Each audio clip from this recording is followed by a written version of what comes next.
Hey everybody, welcome to another episode of Courtside with Beilinson Tennis. As always, joined by my co-host and Hall of Famer, Steve Flink. For the listeners that have not heard the previous recording on YouTube, go check it out. We had returning guests and just a great guy itself, Chris Clary. We talked to him about Rafa's book. So it was a really, really good conversation, really fun conversation. So go check that out on my YouTube page. And with that, I um, just want to add one thing to that, if I may, David. And he think about it. That's quite an achievement. He does a major biography on Federer, followed by one on Nadal. So you can well expect that Djokovic might be next. But I think the mere fact that he did those two back to back is pretty remarkable. amen. I Yeah. agree. And just a great person to talk with. He's always dives deep into detail, gives us insight behind the scenes, and just a pleasure to have on. So big. We're both big fans of Chris. You're obviously um, friends with Chris. So again, awesome to have him on. All right. Let's talk a little bit about the latter stages of Cincy. We're recording this on Sunday night in the States, so the tournament's not over yet. The finals for both the women and the men are Monday, but we wanted to get this out, and then we'll see how the finals go tomorrow. So with that, Steve, what are your thoughts? The Monday finals are kind of strange to you, right? It's funny, David. We were only speaking in the podcast prior to the one with Chris Clary when we were talking about Canada, and we were talking about Thursday night finals. In the two cities in Toronto and Montreal, and the difficulties with that for fans and for everybody. And now here we are with Cincinnati with Monday finals, and the Sinner Alcaraz men's final is going to be scheduled for 3 p.m. Yeah, that's 2 p.m. Central Time. I mean, at Yeah. least the Canadian ones were at night for the most. Right. Most people Right. see it at night. Exactly. Tomorrow, Exactly. kids are going back to school now. People are working. Like a 2 o'clock time is not ideal. It's 2 o'clock No, Central. because you put your finger on it. At least if this could have been a Monday night final, you could get some nice ratings for a Sinner Alcaraz. I mean, it's the fourth meeting of the year, and it started in Rome with Carlos winning, and then, of course, the epic at Roland Garros with Carlos saving the 3 match points. Sinner avenges that in the Wimbledon final. Here we now are with their first hard court final of the year.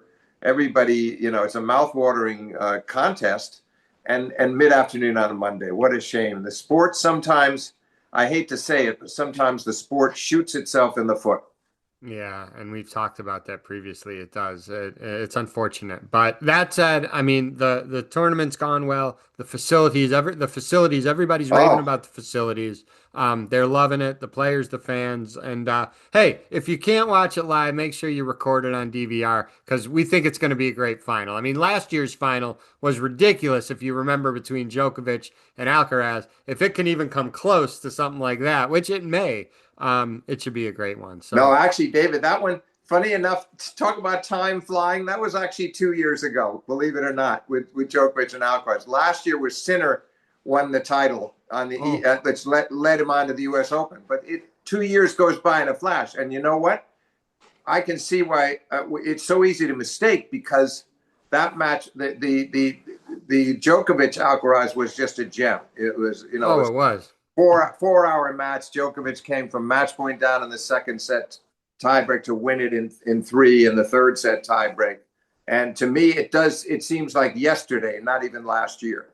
Well, I apologize for that. As I get older, the years just get mixed up, I guess. So I apologize for that. But yeah, it doesn't seem like 2 years ago, man. No, not at all. All right, let's talk about some of the matches leading in to the final. In the quarterfinals, Sasha Zverev beat Ben Shelton, and it was weird because Sasha didn't feel well after the first set. The scores were Right, 6-2, 6-2. right. Ben, he couldn't keep a ball in the court, and he said he just ran out of gas. I mean, that is a Yeah, quote from him. I mean, yeah. he had a heck of a run in DC, then obviously wins in Toronto. It caught up to him.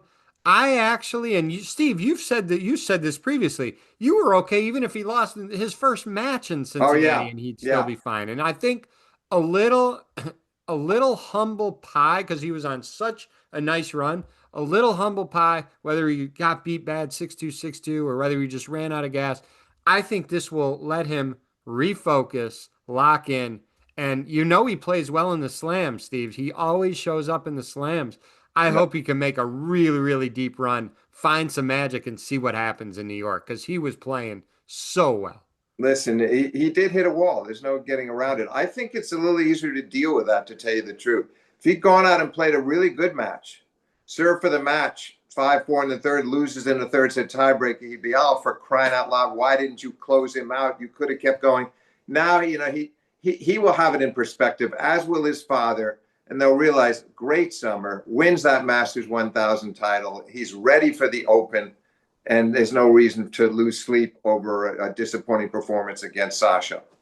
Amen. I couldn't have said that better. All right, on the women's side in the quarterfinal, and I want to talk about Coco a little bit. Jasmine Paolini beats Coco in 3 sets. Coco won the first set. There's a couple things here, Steve, and I'm eager to hear what you have to say. You know, Paolini wins a 3 set match. She only hit 7 winners. Okay, so what does that say on the other side? What that says on the other side, Coco had 16 double faults and had over 60 unforced errors. So Paulini didn't have to do a lot for her to win points. Now, I texted a friend of mine and I said, I can't think off the top of my mind a match where Coco has lost where she actually has played well. When you said, you know what, Coco played well, her opponent just played a little bit better.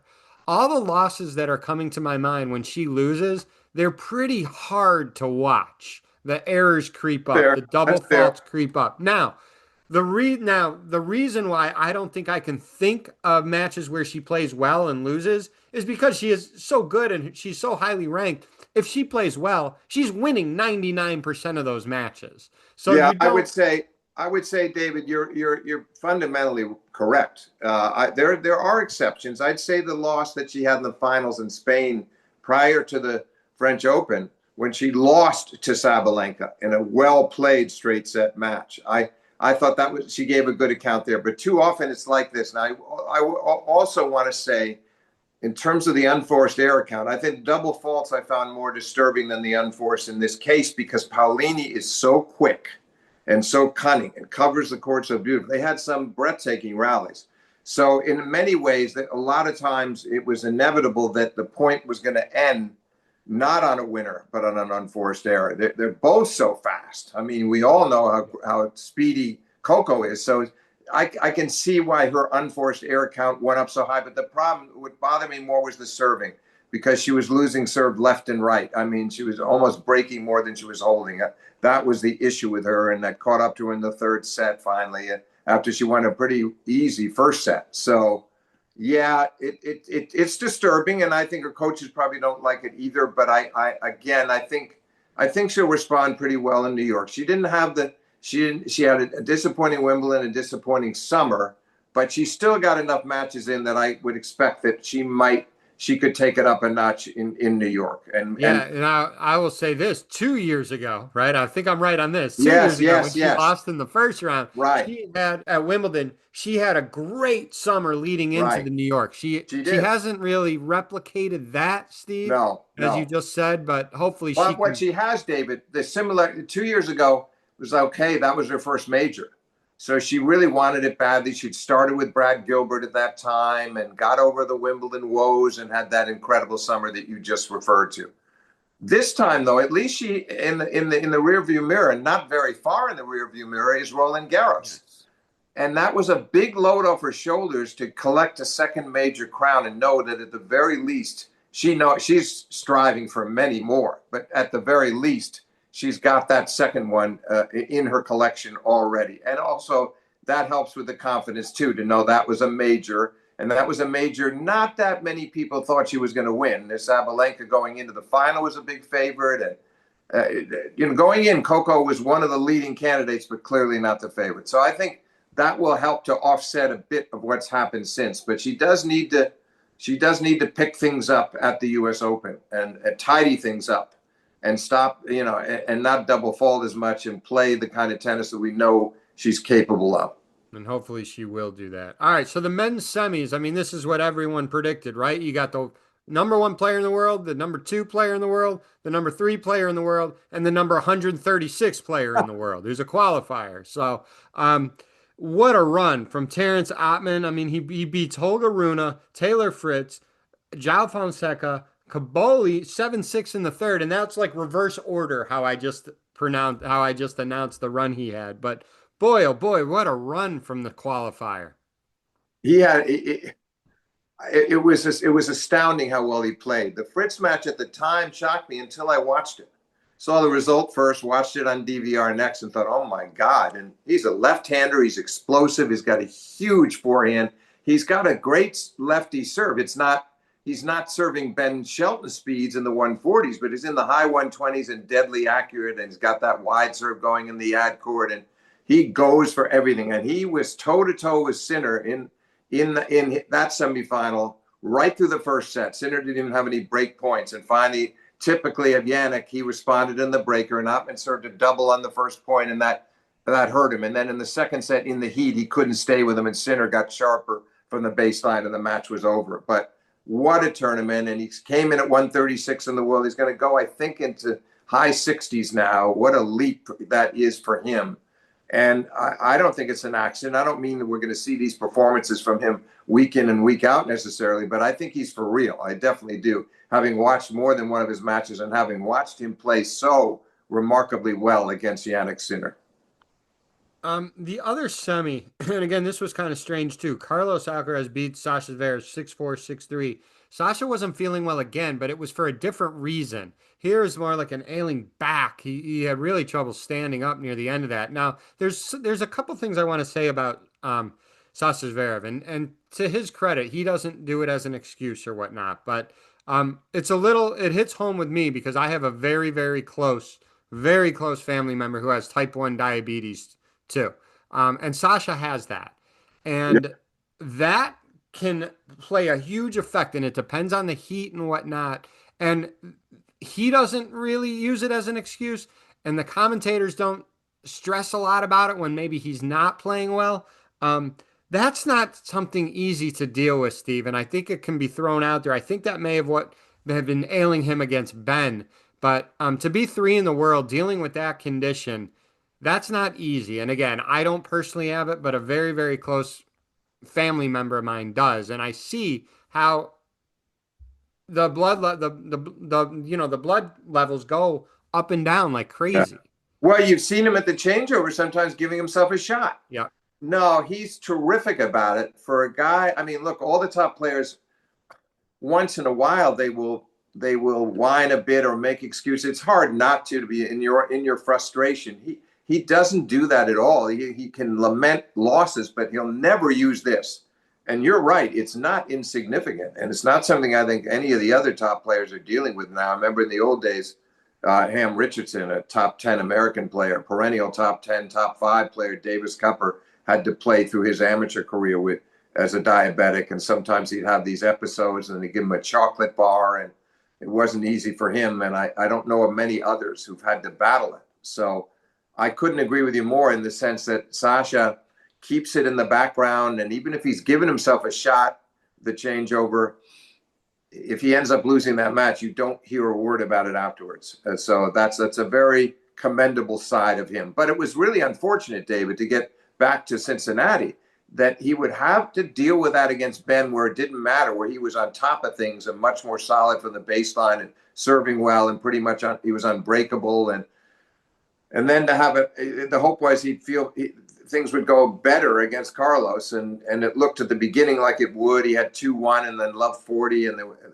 at love 30, there's a long 10-minute delay, a spectator, somebody fainting in the stands, and anyway, it all turned, and Carlos played a brilliant first set, and then the trainer came to see Zverev, I think, 2-1 in the second set, and you can see after that he was never the same. I mean, and he was barely moving in the last 3 games. That was unfortunate, because when these two guys are playing well against each other, as they were in the first set, it's a joy to watch them play. And so, but anyway, as far as your sentiment is concerned, I'm on the same page.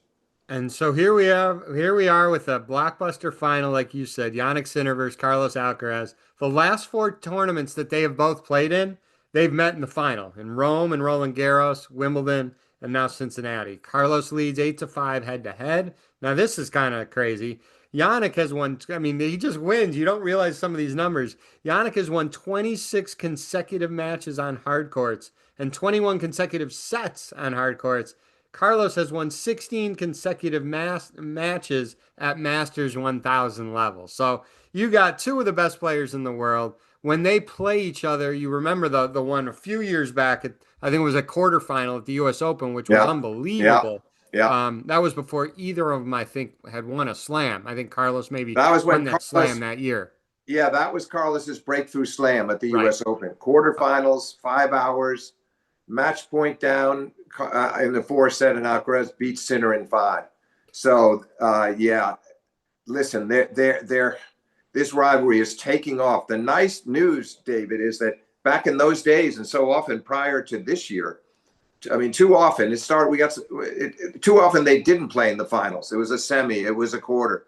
It should be a final. They're far and away the two best in the game right now, and this will be their first hard court meeting of the year. Curiously, it's strangely in a way because I would think that Sinner on hard courts it should actually be his best opportunity against Carlos as opposed to clay or grass, and yet he's 5-2 down against Carlos in the history of the rivalry. On the other hand, right now on form, I would pick him. Most people I've talked to would pick him. You do it with a certain amount of apprehension because you just never know if Carlos is going to explode and have another one of those great days. And he'd won 5 in a row against Sinner prior to the Wimbledon final, which was a very important morale boosting triumph for Sinner to get him there and hand Carlos his first loss ever in a major final. So it's just so intriguing to see what happens. Not to mention the U.S. Open is around the corner. So neither one wants to lose to his key rival. They know they'll get another crack possibly in the finals of the U.S. Open, but you want to win that match going into the Open. So they'll both be very determined. And I think, like you said, and the people you've spoken to, and myself too, they'll pick Sinner by a little bit just because right now, recency bias, Carlos is a little bit. He dips. He has dips in matches, and Sinner has not had as many of those dips in matches. That said, you bet against either of these guys at your own peril because when they're both playing well, it's unbelievable. Yeah, and also it's the scary part of Carlos. If you're going to be 70 feet, 8 feet away on the other side of the net, duking it out with him from the baseline, is that he's so unpredictably brilliant. And it's true that he has those patches, and that could have cost him the French Open final. That could have been a pretty straightforward 4-set win for Yannick because the 3 match points came with Carlos serving a 3-5 love 40 in the 4th set. So, and then what happens? Alcaraz wins that match in a 5th set tiebreak. So that's that. But Sinner, I'll say this. I think reassuring if you're a Sinner supporter is he is never takes it for granted against Carlos. I mean, he knows that he's got to play. He's got to be alert and sharp and focused and unrelenting from first point to last, and that it's never in the bag. So and yet Carlos also knows that he's going to get no gifts from Sinner. He talked about it in his press conference. How there are no weaknesses. There's no weaknesses that I can find, meaning that he feels like he has to play his very, very best to beat him. It's a great set of circumstances for the fans because I can't see it. I mean, look, Rome was straight sets, although Sinner had a couple of set points in the first set.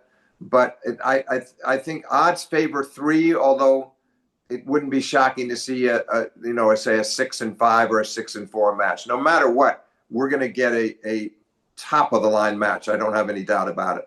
Agreed. So again, if you can't see it live, make sure to set the DVR for that match because I think everybody thinks it's going to be a great match. Then the nightcapper is the women's final: Iga Swiatek versus Jasmine Paolini. Iga leads head to head 5-0 in that series. The biggest match that they played was obviously the French Open final, Right. Right. 2024. Iga won that comfortably. Yeah. I don't know. I mean, Paolini fights, scratches and claws like crazy, but Iga's playing pretty damn well right now, Steve. Well, I think those 2 sentences that you just uttered, you got to the crux of it. Iga, I mean, there's no doubt Paolini's playing well, and she backed up her win over Coco and won today in the semis and 3 sets, and here she is in another important final. She won Rome this year. She's having a nice follow-up season to her brilliant campaign of a year ago when she was a finalist at the French and Wimbledon. But I just think the matchup is not good for Paolini. And I think that Iga is going to break her almost at will. And yes, Paolini, being the great returner she is, she can maybe break Iga a couple of times. But it's, to me, this one shapes up as much more clear cut than the men's final. That I see this going Iga's way in straight sets. Nothing embarrassing, very good tennis, but Iga along the lines of 6-3, 6-3. I would agree, Steve. So everyone enjoy the finals. We will do our next recording, Steve. We're going to be talking U.S. Open, and we'll see. We may even refer to these two finals, depending how the draw comes out, and Sure. see if there's any scar tissue from what may happen in Cincy as it rolls over to New York. So Yeah, it'll be interesting. just a final thought, David, if I may, in terms of Iga, that she's going to go to number two if she wins that match. That's quite a significant restoration of status, you might say, considering the way she was playing earlier in this year. And to me, she will come into the U.S. Open as the clear favorite. Not to dismiss Sabalenka, who got to the first two finals of Grand Slam finals of the year and the semis of Wimbledon, and has been enormously consistent.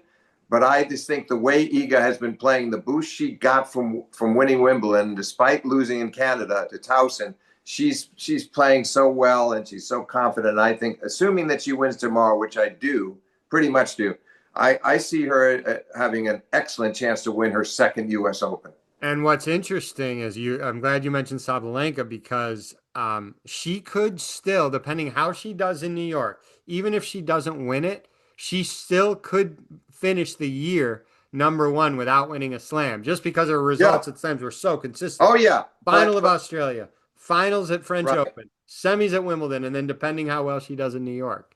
Yes, but that will depend. The only way that'll happen, and it's possible, is if Iga does not sustain this pace and this surge of confidence that she's gotten back, the resurgence of Iga, you might call it. And so if that continues and she has a productive autumn and a good year-end championships, I think that Sabalenka not winning unless she were to somehow pick up a couple of titles herself in the fall, it could be close. But I think that Iga at year's end will overtake her. I can't believe this is the last slam of the year already. We start it in January, Steve, and then we have a long break until French. The clay court season takes forever to get to the French Open. Then you have French Open and Wimbledon quick. Then you go right into the summer hard court season, and boom. I mean, we've done this for, I think, 5 years now together. And it starts out in January, and then boom, you're in New York like a blink, Steve. Well, David, I'm not going to tell the listeners how much older I am than you, but I will simply tell you now, as you reflect that way, that I've always remembered a teacher that I had when I was in the eighth grade who said, and we laughed at the time, but he kept telling us, look, the older, I'm going to tell you now, enjoy your youth. The older you get, the faster time will go. And he was so right. He said it much more eloquently than that, but he's right. And so it just, the years fly by, and the Grand Slam season. I mean, we have the big gap from the Australian Open to the French Open. Then suddenly the French, Wimbledon, and U.S. just fly by, and before we know it, we're looking at the year-end championships. But I And, guess and there used to be one less week between French Open and Wimbledon. They've added in yeah, another right, week. right. No, it does. It goes by way too quickly. But look, I wanted to say this.